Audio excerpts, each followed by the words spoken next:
like this. Welcome to the Hanji Help podcast with me, Raxstar.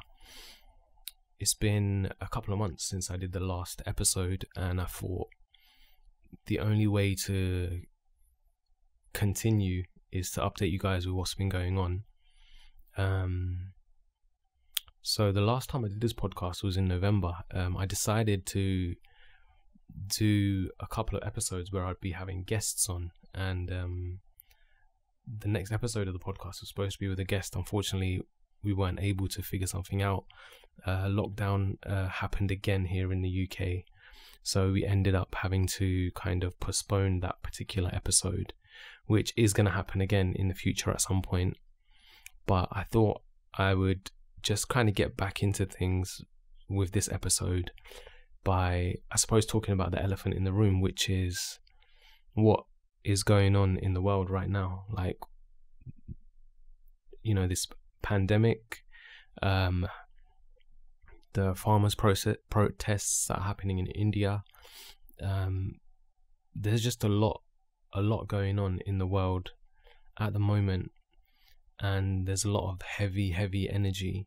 The reason why I haven't kind of done another episode of the podcast is simply because I've been really like demotivated. I've spoken to quite a few people, friends and other artists and people that are like creative, and we've had these discussions about having ups and downs. And you know, all of last year was just, it's nothing that we've kind of experienced, no one's experienced in their life. The last time there was, you know, complete shutdown of everything, or whatever happened in the world, was in the early 1900s. So unless you're like over 100 years old or close to it, you've probably never experienced this, or even if you was, you wouldn't remember it because you would have been like 1 or 2. So this is kind of a whole new terrain that we're trying to navigate through. In my previous episode, I talked about, in one of the previous episodes, I talked about writer's block. And the one thing I said to overcome writer's block is to live life. Like, I talked about a process where I had decided to write a song like every week, or try to write something consistently. And all I was doing was waking up every morning, coming into the studio and not really doing anything. And that's kind of life. That's been life for the past year or so. There's only so much that you can kind of deal with and process and do while we're in this state of affairs, especially where we are, like in the UK. We had like a full shutdown for, I think it was about 5 or 6 months last year. Then things opened up again. Then there was a lockdown again just before Christmas. And now we've been in one since December, end of December, or I think. And now it's the middle of February, and they're saying it's still going to be another couple of weeks. So I think with the third one, what's happened is we've just all, I'm speaking generally, but we've just all kind of lost, I had specifically lost kind of a sense of hope about what was to come. So it kind of made me kind of withdraw into myself. When I do that, I'm not creative at all. I have to kind of steep and marinate in that kind of internal like turmoil, process it, you know, deal with it, analyze it, figure it out, and then come out of it the other side. So that's kind of what I've been doing, like, and then on like that's kind of going on and happening, and it has really affected my my creativity. It's kind of put a dampener on it. I've got a bunch of things that I really want to do that I'm super motivated about and that I'm excited about, but when you can't see past, the future is always unknowable, but now even more so. Like, if I, in a normal state of affairs, you could be like, in 6 months, this is how the world's going to be. You have like a level of how the world's going to be. The world is going to be, I'll be able to travel, I'll be able to do this. If I plan certain things, they will be able to go ahead. Whereas at the moment, I cannot plan for 6 months ahead. I can't be like, okay, in 6 months I want to travel here and do this. In 6 months I want to shoot something specific, and because I don't know what the rules are going to be. We're kind of in limbo. We've got no kind of there's no track that we've got to follow to be able to that we can trust in and be like, okay, cool, so after this has happened, then we'll be able to get back out there. Shows are going to happen again. I was supposed to have a show in November, my first performance after about 9 months, and that got cancelled like a week before, or on the week actually, because the rules changed. The location where we were going to be, where the show was going to be, the rules were you had to serve food with drinks, otherwise you can't have people there.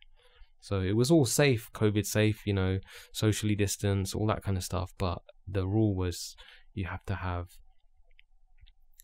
food served with your drink, otherwise the show can't happen. So that got cancelled. So, you know, all these kind of things that are all up in the air, and rules are constantly changing, and it's all on the fly, which is life, but you need some sort of structure to be able to navigate within that. So yeah, just mentally, that's just been a whole strain trying to process all of that stuff. Not being able to travel as freely as I would have liked to, and that I'm used to. You know, routines, all these kind of things that I have that have completely been thrown out of the window, that kind of feed my creativity. And then on top of this, now we've got the issue that's been happening since a similar kind of time, I think it was around November time, the farmers' protest in India. And you know, just seeing all that online, seeing the, you know, people that are the age of our parents, grandparents, in the cold, protesting for their livelihoods, feeling a part of us, you know, a lot of us here are feeling, and in the diaspora are feeling helpless, because there's only so much we can do. There's been protests in solidarity here.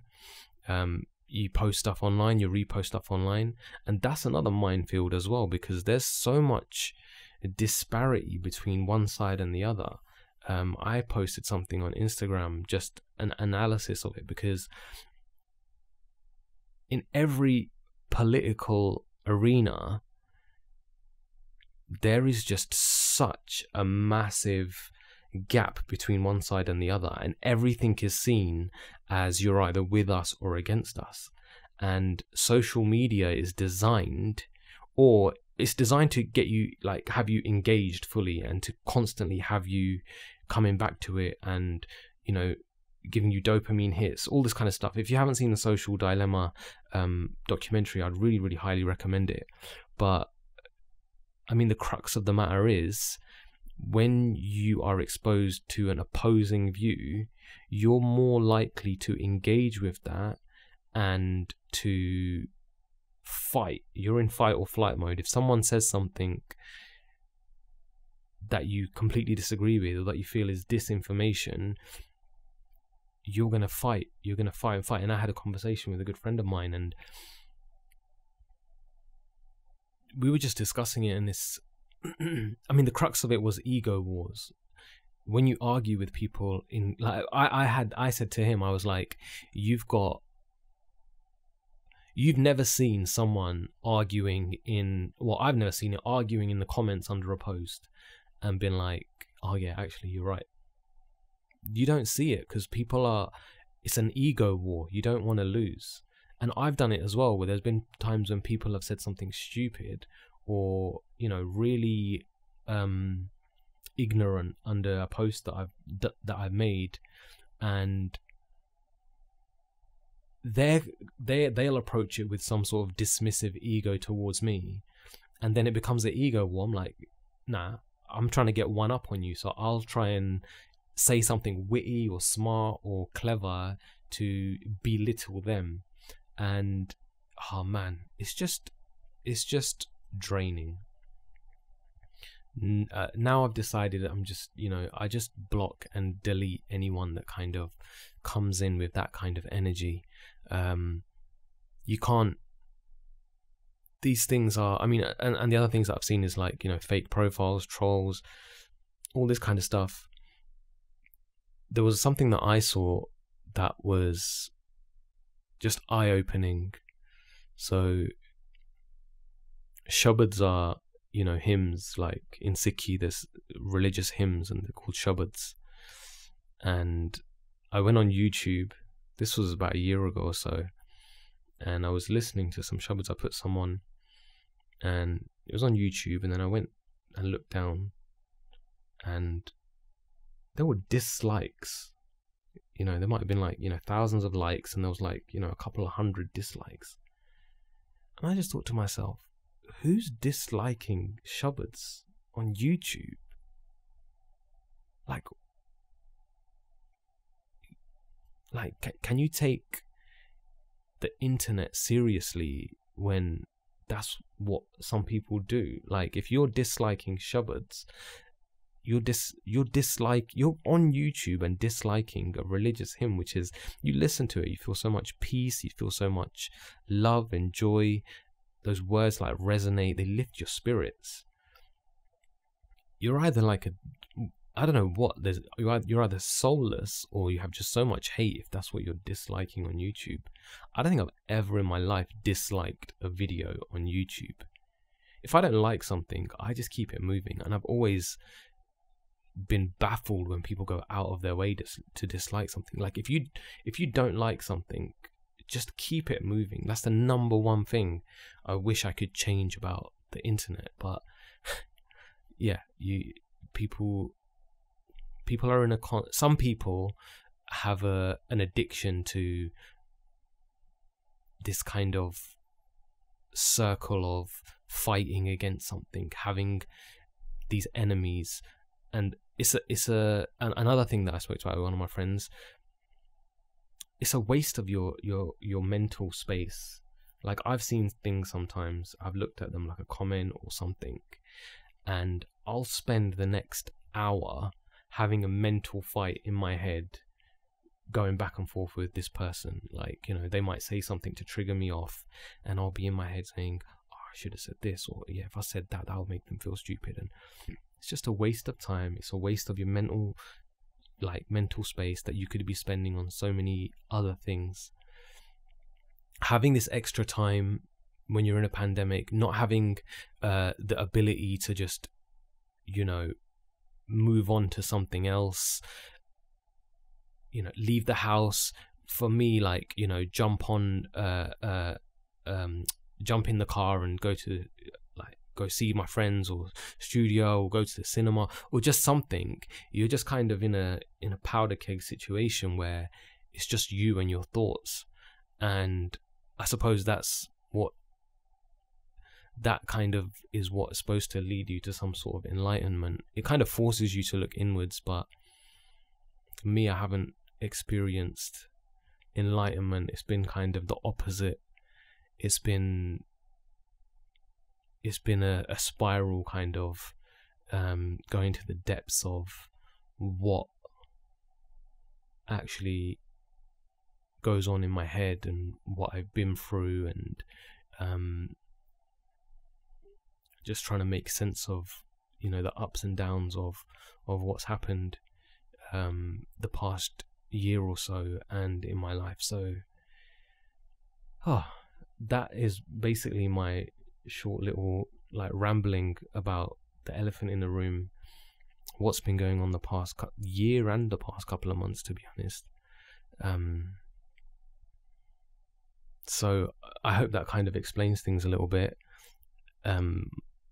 I would rather just take the time and stay out of, like, I didn't want to do a podcast where I wasn't being fully honest, or I was, you know, I was feeling down and all this kind of stuff, and I don't want to be in a podcast saying, yeah guys, like, be positive, or da-da-da. Like, I don't want to put that energy out there. I would say that you're, like, whoever's listening to this, if you are going through like a downward spiral, or you're thinking, you know, there's a lot of negativity, or it's just kind of affecting you, like, you're not alone. A lot of people are going through that. A lot of us are feeling that. Just know that you're not alone. That kind of helps me a little bit as well, knowing that I'm not the only one that's feeling these things. But I would rather, I mean, this feels a little bit more constructive and productive, like talking about it, rather than just wallowing in it and putting it out there. Like, I'm not trying to make someone feel negative, or I don't want to put anything negative out there. I'd rather acknowledge it and know and express that it's not something that's being dealt with or being experienced alone, rather than spreading some sort of negativity. That's just me, and I hope that kind of has explained a little bit about what's been going on, because I know I had a bunch of people messaging me asking about the podcast and what's going on. So I mean, this is it's something that I'm really excited about, and I'm glad that I'm able to do the podcast. And you know, I bought this camera and a bunch of stuff to be able to do it, and there's so much more stuff that I want to do with the podcast. I've got a bunch of episode ideas and a bunch of people that I want to bring on, that hopefully I will bring on soon when I can. And I want to help people. Like, I've my email inbox is open, so I'm going to be answering some of those questions in a little while. But I just wanted to be able to express that to everyone that's listening, and I appreciate you guys. Like, honestly, it means a lot. So one of the emails I got, it wasn't necessarily a agony Rax question. It was more a little bit of kind of feedback and some suggestions. So I'm just gonna read that email.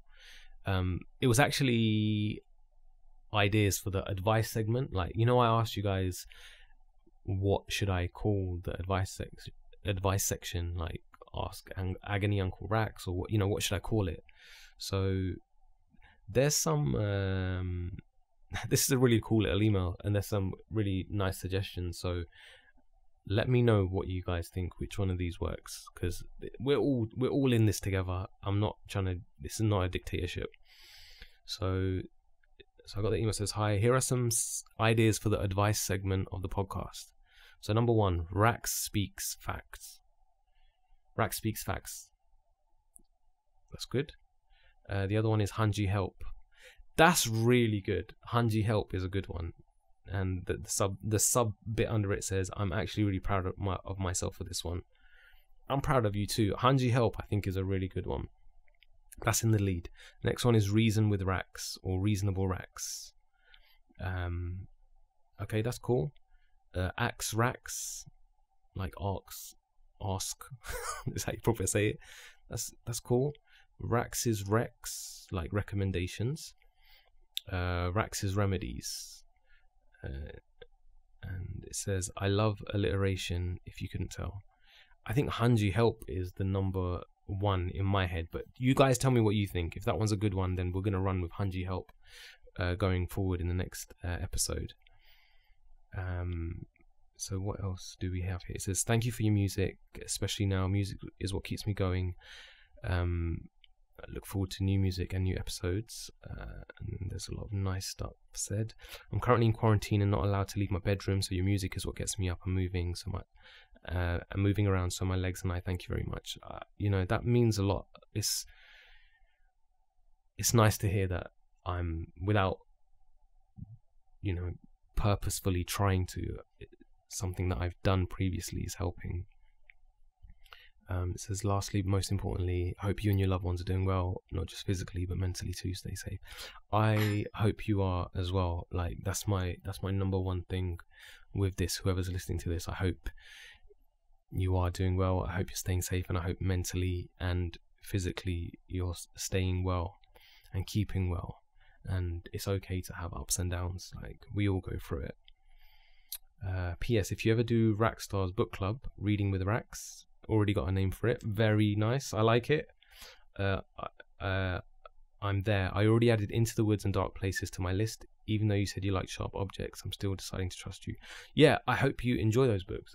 Those are, you know, I really enjoyed those books. What I started reading Modern Romance recently. It's Aziz Ansari's book, which it's a really like interesting read. It's about how romance is in this day and age. You know, DMing people, online dating, all that kind of stuff.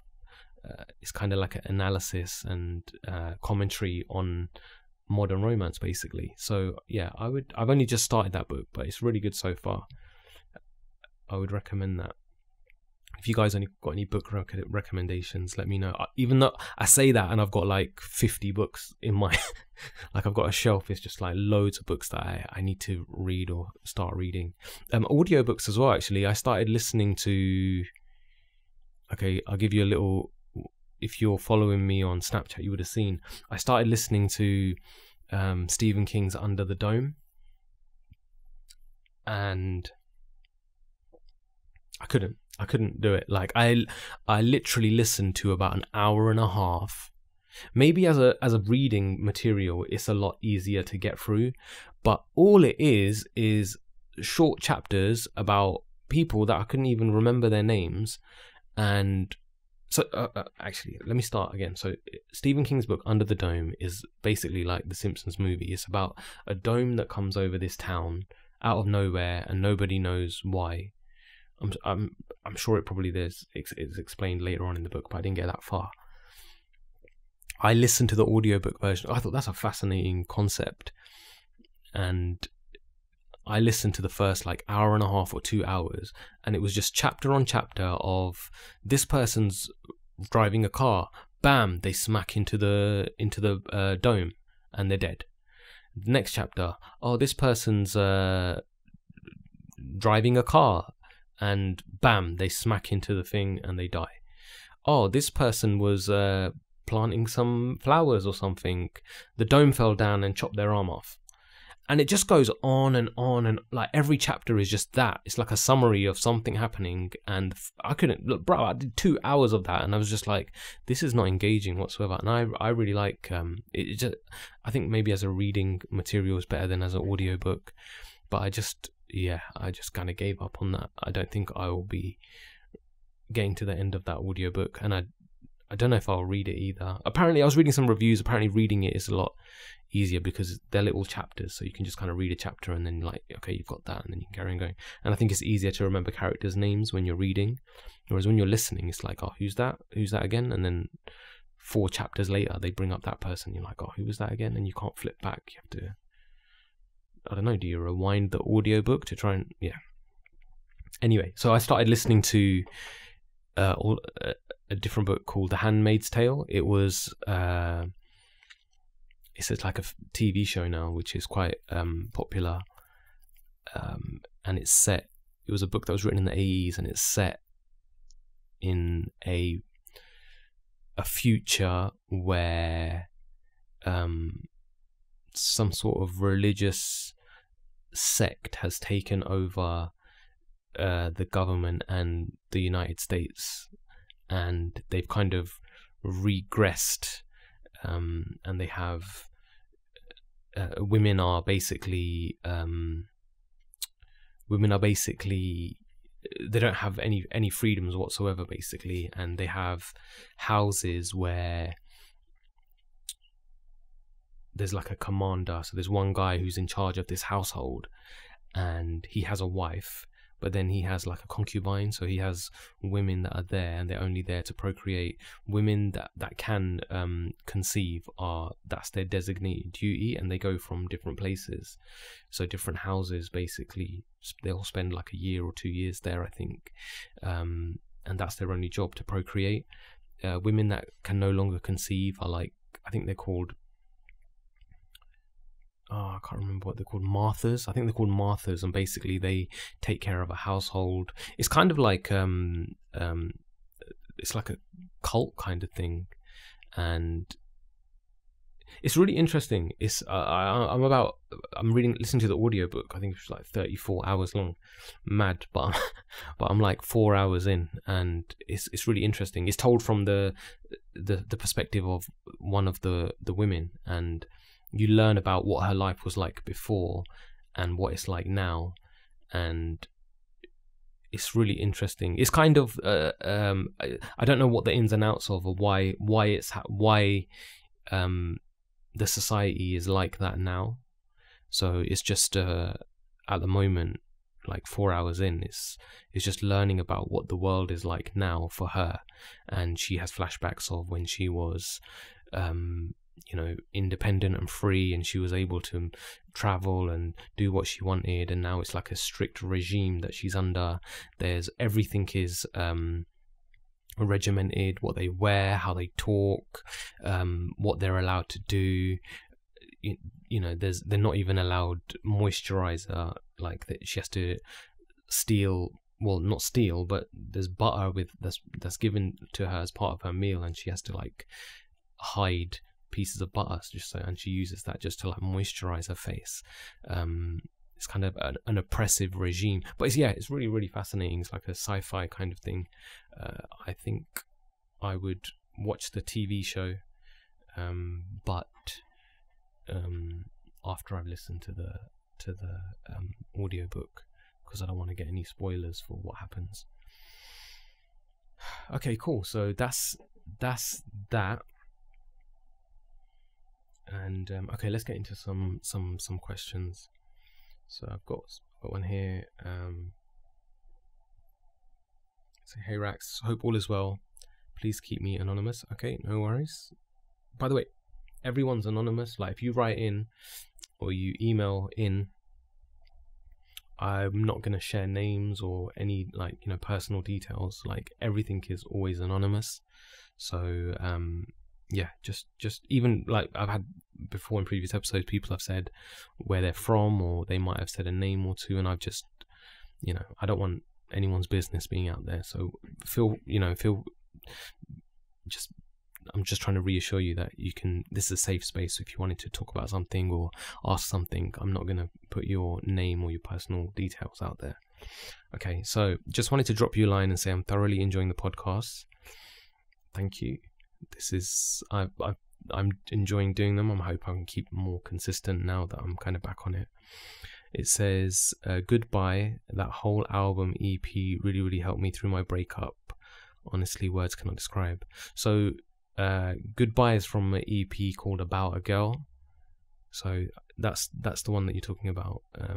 It says, still till this day, I often go back and listen to the full thing. Just wondering how you managed to write such powerful, meaningful lyrics to those songs. Would love to hear it on the pod. Also, how did you meet Rix? Massive fan of his music too back in the days. Mad how music nearly 15 years later brings me back mad memories. Stay safe. Okay, so how I met Rix. We're both from Luton. Actually, I'm really good friends with Rix's older sister. We're the same age and we went to college together. So I actually met Rix through his older sister. We're still good friends to this day. So it was through her, sorry. And to be honest, even if we weren't friends, we probably would have bumped into each other or got to know each other, just because like Luton's a small place and we've got mutual friends. And super talented. He does photography and all sorts now, but super talented artist, and that's how we met. So About a Girl EP, all of those songs were super personal. What's crazy is I've been, if you follow me on Instagram, you've seen that the past couple of months I've been just reflecting on a bunch of songs that I've put out over the past 10 years or so, and I was just building up to the release of Forever Journeyman, and just kind of having a little look back at what I've done building up to Forever Journeyman, which has got so much love. Thank you guys so much for that. Like I'm getting messages every day about that, and if you haven't checked it out yet, just check out Forever Journeyman. it's like a sequel and update, part 2, mature version of the original Journeyman. But yeah, when I was going through those old songs, I went back and listened again to About a Girl, and I'm like amazed at how I put that together. And that's not like from an ego point of view, that's more from as an artist and as a person. Like, I put every single emotion that I felt and that I went through at that time. So it was a really difficult breakup that I went through, and I put all of that into those songs. There's like skits in between, like everything on that whole project is like, for me, I feel like it's perfect, and it hasn't aged. It doesn't feel like it's 2010 I did that. 2011 actually, sorry, 2010 I did it, and then I released it in January 2011, because I released it a month before we released Journeyman, so 10 years ago. So yeah, that process was basically me trying to get over a breakup, like a really, really difficult breakup, and all the emotions that I was going through, all of the things I wanted to talk to her about or say to her, I couldn't, because we weren't speaking. I just put it in my songs. Every single one of those songs was just like, it was the pain, it was the anger, it was the sadness, it was the hurt, it was everything that I was going through. I just put it into those songs, and I kind of had to tell my side of the story. And even looking back and listening to it now, I feel like super proud of that. And it just takes me back, it takes me back to who I was and what I was going through at that time. And when I listened back to it again, I was just so surprised at how open and honest I was. Not that I'm not open and honest in my music now, but when you listen to it, you can just feel there's like a rawness to it. And that was just me. It was just me trying to figure it out. And I remember even when I did the song, like Goodbye, the last song is kind of me saying, I'm kind of over it and I wish you well and all this kind of stuff. That's not how I felt. Like, I had moments where I felt like that, but it wasn't how I felt. When the whole thing was, when I released it, I thought, okay, cool, I've written about what I feel, I'm going to release it, and then I'm going to let it go. But even though I did that, I still was hurting. I was still going through the ups and downs and the different emotions of those tracks. Sometimes I would feel the pain of can't be friends, or the hurt of and the reminiscing nature of Can We Go Back. Can We Go Back, by the way, is like, I feel like that's one of my best songs that I've ever written. Thinking about wanting to go back to the beginning of a relationship when it was good. And yeah, so afterwards I still kind of felt those kind of emotions, but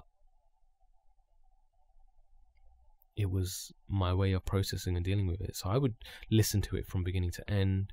I would sometimes feel different emotions, and it was just a very therapeutic way of me processing what I was going through, because I didn't really talk about it with anyone, and it was a way of me being able to get over it. And what's amazing is that people that listen to it back then and even now, I feel like we're just connected in some way, because a lot of people have been through stuff like that. A lot of people have been through those breakups, have been through tough issues in their relationships, and had their hearts broken, and felt the wide gamut of emotions that come with that. And those songs connect with people on a completely deep, spiritual, soulful level. And that was what I didn't expect would happen, but when it did, it just made perfect sense, and I'm grateful for that. So thank you. I mean, yeah, I hope that's kind of answered your question. But that's exactly what I was going through and what I dealt with, and I'm still super, super proud of it. Actually, I might do a post on Instagram and just post those songs and the artwork again. Sid did the artwork for that, which was just spot on. Like, I remember telling him, this is what I want. I want, like, you know, a heart being dropped on the floor and like the girls walking away, and he just like got it just like that, and the artwork's just spot on. And then I remember people started posting the artwork and cropping out like my name, cropping out the artwork title and just putting that artwork, and I was like, welcome to the internet, right? Okay, cool. We're gonna end this with an Hanji Help. I'm gonna call it that for today, but I really want to hear what you guys think is a good idea. If it's Hanji Help, then just say Hanji Help, or, you know, message on I'm gonna do a poll on the Instagram page, on the Hanji Help podcast Instagram page, and see what one you guys think is the best title. So yeah, for now, for today's one, it's Hanji Help section. Okay, so hey Raxstar, to start off, can I pronounce my name properly? Hey Raxstar, there you go. To start off, I hope you're doing well, and I love the podcast and your music. Thank you.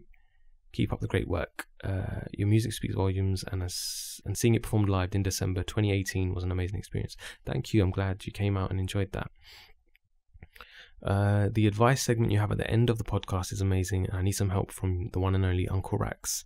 Happy to help. I'm a 22-year-old uni student in my senior year, and I met a guy in my freshman year of uni in our freshman seminar class for our major. We were placed into a group of 4 by the professor, and we had to do a financial analysis of a company of our choosing, which was the project that got us to become great friends over the past 4 years. Okay. So you've been friends for 4 years. Okay. Over time, I developed a crush on him since I had taken multiple classes and hung out with him. When we first started hanging out, it was okay, but after 2.5 years into the friendship, he started trying to pay for everything, even when others have joined us. Okay. He has never asked me out, so I don't even know if I'm reading into it too much, and even if he had, I would not be alright with a guy paying for everything. I personally believe it should be 50-50 or take turns, and many of my friends, along with our mutual friends, have asked if we are dating. The answer is always no. Even if I wouldn't answer, since I'm usually not open about my love life or relationship status, because I firmly believe a relationship is between 2 people, so why should it be other people's business? But my best friend, a 24-year-old, has figured out I like him and has made it her personal mission to make me tell him I like him. Okay, so just like a little first thing, if he's paying for stuff, that doesn't mean anything. Like, that is a little bit of, you know, overthinking it, imaginalizing a little bit. It doesn't necessarily mean that he likes you and he wants to be with you. Okay, cool. Let me read the rest, and then let's analyze it and break it down. I feel like she shouldn't care as much as she does about my relationship status. Before I say the next statement, I'm going to say I've always claimed to have been an arsehole and have made it known to my friends. Okay. I've always claimed to be an arsehole and have made it known to my friends. Okay, I'm not sure what that means. She found out about how I rejected the guys she once liked because I didn't like him by saying no thank you, bye, but you can find me a puppy. Okay, and she blew up on me about how are you going to get married if you don't ever say yes to a guy, and blah blah blah. What she doesn't understand is that my marriage isn't my priority at the moment. My priority will be my career and being content with myself before I think about marriage. She keeps imaginalizing fairy tales and doesn't understand I don't believe in fairy tales. Fairy tales just don't exist in the real world and don't have a place in the 21st century. She's so invested into a relationship that isn't even hers to begin with, and I don't know how to address this situation even if he is interested in me. I don't want to read too much into it, even though his actions speak volumes, and I want her to butt out of my love life, as it's not her love life. How should I address the situation? Okay, first, I don't, like, I haven't got enough information about this guy, like what he's doing. You're saying that his actions speak volumes, but what actions? All you've told me is that he's paid for stuff, even when you're in a group of things. Like, I have friends, or I've had friends, like, I'll pay for them. It doesn't mean I want to be in a relationship with them. Because you've got a crush on him, maybe, and this happens a lot. I think I've talked about this before, but you read into things a lot more, and I've done this as well. When I was younger, I used to read into things a lot more. Oh, she imagine, like, you're all sitting down in a group, and you know, someone's giving out, you're in a McDonald's and there's, like, you know, 5 of you, and then, you know, the girl that I like is giving out straws, but she gave me a straw first, and it's like, oh, she gave me a straw first because that means that like, it feels a little bit like that. Like, if he's paying for you, it doesn't necessarily mean anything. It just, maybe he's just being nice. And if he's closer to you, or your friendship is a bit tighter than other people, or he knows you better, then it's probably just that. I haven't got any other information about what he's doing. If he's, like, initiated things, tried to spend time with you alone together, said that he likes you, or anything that is overt, an overt action or statement to let you know that he likes you, there's no reason for you to think that he does as more than a friend. That's the first thing. 2, you've said that you don't want a relationship. So even though you've got a crush on him, you don't want a relationship with him, which is fine as well. You're perfectly entitled and more than valid in your decision to not want a relationship and focus on your career. So if that's the case, it doesn't matter what he's doing. Like, you don't need to worry about it. Just focus on your work, your career, and if these things work, you know, find a way of working themselves out. I would just say, like, maybe be a little bit open to anything happening. I think sometimes we kind of shut out that side of things, like shut out love or relationships or anything blossoming, and close off that part of our lives and focus so much on things that we think are more valuable, like money, career, job, all these kind of things. But if you listen or speak to anyone who is 80, 90 years old, or old people, or people that are on their deathbeds, they never say, I'm so happy that I got a, you know, $100,000 a year job. They're like, I wish I spent more time with my family. They're like, I wish I spent more time with my loved ones. I wish I did this. So I do kind of agree. I do agree with you. Yeah, you're 22 and you want to focus on your career and all that. But I would say, you know, try and have a little bit of balance. You don't have to you don't have to go to extremes. Like, I'm going to focus on this at the detriment of any type of personal life. And you don't have to sacrifice your life and your career for a relationship. But maybe try and figure out a little balance that you're happy with. And as far as your friend is concerned, yeah, she just needs to relax. You just got to tell her, look, like, you know what? Your friend, I think, either she wants to vicariously live through you because she's such a romantic, and she, you know, she wants everyone to be happy, and she's a person that loves love and wants people to be happy. So if you're in a relationship and you're happy, it feels like she's done something or completed something or is happy about that, which there's nothing wrong with. Or I don't even know what I was going to say, but maybe that's what her nature is.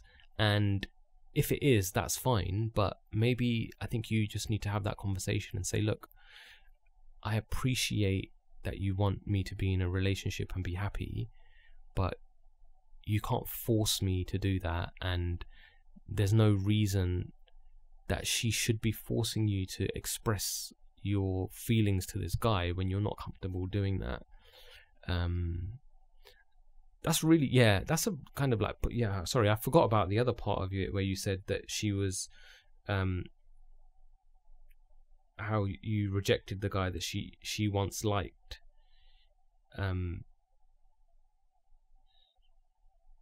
I do think she's quite sweet, though. You're saying that, you know, she's imaginalizing these fairy tales and blah, blah, blah. I think she's just a romantic. I think she's just one of these people that are super into romance and, you know, she listens. I'm just imagining what kind of person she is, you know. She watches these Bollywood films and imagines that that's going to happen to her and all, which is like, it's sweet. It's sweet that people are like that and they believe that. And you're like the cynical person saying, you know, that's all bullshit. Da, da, da, da. So you have like this kind of clashing relationship. But, you know, if she's your friend, she should understand when you just need to kind of be kind of a bit more maybe assertive with saying, look, please don't get involved in my personal life. This is my decision, what I do and what I don't do. If I come to you for advice, then you like I'm asking you for help. But if I'm not, then please don't get involved. It's nothing to do with you. So the same thing you kind of told me, like, you know, it is, and relationships are between two people. It isn't a group thing. That is a very the more people that are involved in your relationship, especially when you're younger, the more issues and problems it can create. So definitely you need to kind of have that conversation and just say to her, look, I appreciate that your heart's in the right place, but I don't need any advice and I don't need any help, and please don't push me to do things that I'm not comfortable doing when it comes to relationships. And this guy as well. And yeah, maybe if she finds someone, she'll kind of lay off you, because then she'll focus all her love and attention and effort on that on her own relationship rather than yours or a perceived one of yours. So maybe you need to kind of like, you know, when she brings up your stuff, be like, no, don't worry about me. Like, what about you? Like, what about that guy? What about this? Like, you know, just bring other things up and try and get her focus on that rather than you. Okay, guys, that's today's episode. Ended up going longer than I expected. This might be the longest podcast I've done. I didn't think it was going to be this long, but for listening, thank you so much. I really appreciate it. Stay safe. Hopefully the next time I speak to you, there'll be some sort of freedom from this lockdown in the UK. If you are wherever you are in the world, I hope you are staying safe. Just keep safe, man. Just try not to let the heaviness and all this heavy energy and negativity that I kind of feel like there's a cloud over us at the moment. Try not to let it get to you, and you're not by yourself, you're not alone. We're all in this together and we'll all get through this together. Take care.